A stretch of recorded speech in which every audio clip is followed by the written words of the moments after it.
ॐ ह्रीं श्रीं क्लीं श्रीं कुबेराय अष्टलक्ष्मी मम गृहे धनं पुरय पुरय नमः।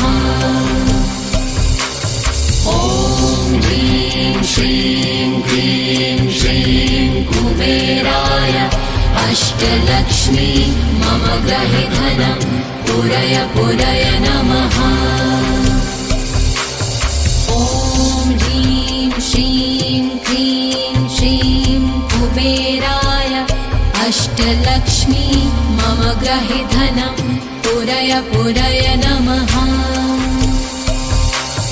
ॐ ह्रीं श्रीं क्लीं श्रीं कुबेराय अष्टलक्ष्मी मम गृहे धनं पुरय पुरय नमः।